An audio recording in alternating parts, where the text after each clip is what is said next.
আসসালামু আলাইকুম, welcome back to my channel. তো আজ আমি আপনাদের জন্য নিয়ে এসেছি খুবই মজার একটি এবং খুবই সহজভাবে আপনারা বাসায় তৈরি করতে পারবেন। আজ আমি আপনাদের একটি ডিম দিয়ে কিভাবে আপনারা সহজেই ঘরে বানিয়ে ফেলতে পারেন এই প্যানকেক রেসিপিটা। তো আমি আজকে সেটাই দেখাবো। আর এই প্যানকেকটা ছোট বড় সবারই খুব পছন্দ। তো চলুন দেখে নেওয়া যাক আজকে আমার এই প্যানকেক বানাতে কী কী উপকরণ লাগে।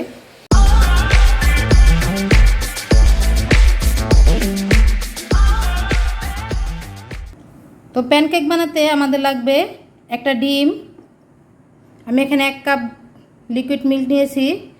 তো এই দুধটাকে আমি ভালো করে জাল করে তারপর নিয়েছি 1 কাপ পরিমাণ ময়দা, 1/3 কাপ চিনি, 1/4 কাপ সয়াবিন তেল, 1 চা চামচ পরিমাণ বেকিং পাউডার এবং নিয়েছি ভ্যানিলা এসেন্স।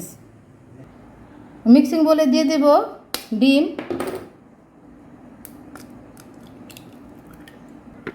ডিমের সাথে দিয়ে দেব আমি চিনি। তবে একটি হ্যান্ড উইক্স দিয়ে এগুলোকে ভালো করে মিশিয়ে নিব। চিনিটা ভালো মতো গলে যাওয়া পর্যন্ত এটাকে মিশিয়ে নিতে হবে।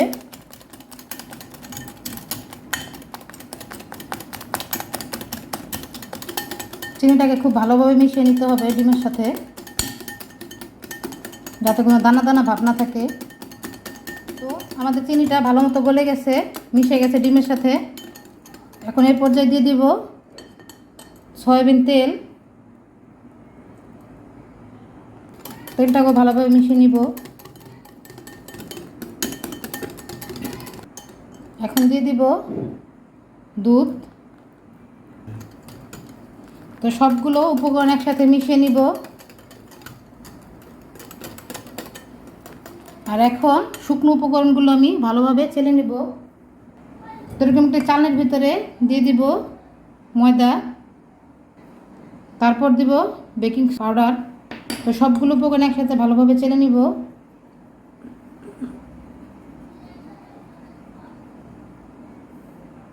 তো হয়ে গেছে। তো কেক বানানোর পূর্বে, প্যানকেক বানানোর পূর্বে অবশ্যই শুকনো উপকরণগুলো চেলে নেওয়ার চেষ্টা করবেন। তো শুকনো উপকরণগুলো এখন আমি ডিমের মিশ্রণের সাথে মিশিয়ে নিব। তো আমি একবারে দিব না, আস্তে আস্তে 2 ভাগে দিব। আস্তে আস্তে দিব।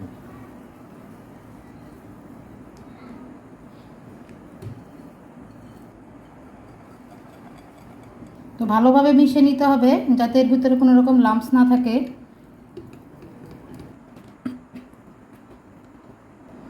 তো ময়দাটা ভালোভাবে মিশানো হয়ে গেছে। এখন এর ভিতরে দিয়ে দেবো দিয়ে দেবো সামান্য পরিমাণ ভ্যানিলা এসেন্স।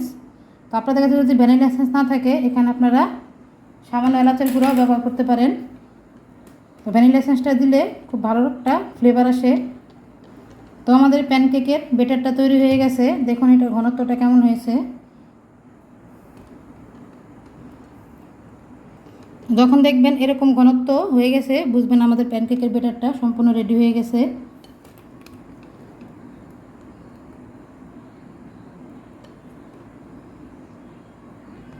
তো চুলায় একটি প্যান বসিয়ে দিব। আর চুলার আঁচটা একবারেই মিডিয়াম লো রাখবো। সামান্য পরিমাণ ব্যাটার নিয়ে প্যানের ভিতরে দিয়ে দিব।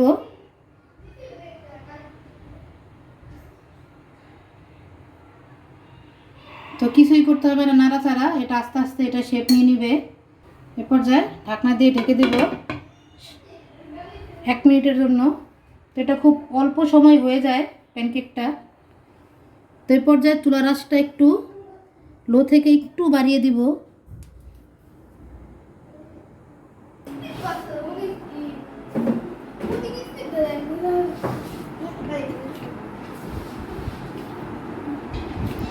তোমার জন্য কি বানাইতেছে আজকে? প্যানকেক।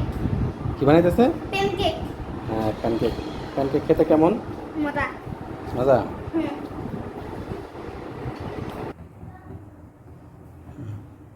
তো 1 মিনিট পর ঢাকনাটা উঠিয়ে নিব আর কেকটাকে আলতোভাবে উঠিয়ে দিব।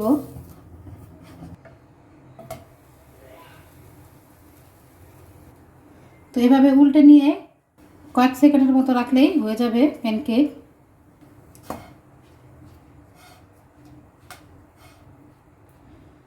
তো হয়ে গেছে আমাদের এই পিঠো, এখন আমরা উঠিয়ে নিব।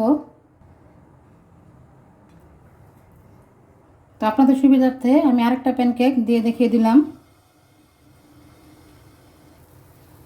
ঢেকে দিব।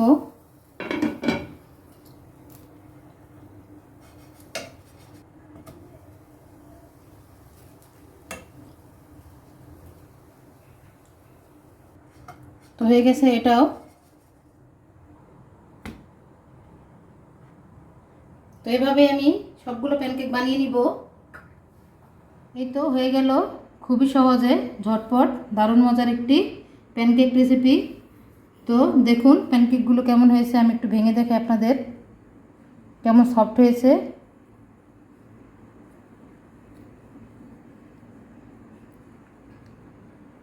দেখুন ভিতরেও খুব সুন্দরভাবে কুক হয়েছে।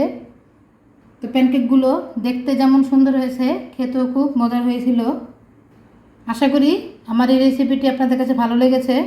যদি আমার রেসিপিটি আপনাদের কাছে ভালো লাগে তাহলে ভিডিওতে অবশ্যই একটি লাইক দিবেন, কমেন্টস করবেন, বেশি বেশি শেয়ার করবেন এবং চ্যানেলটি সাবস্ক্রাইব করে পরবর্তী ভিডিও করার জন্য আমাকে উৎসাহিত করবেন।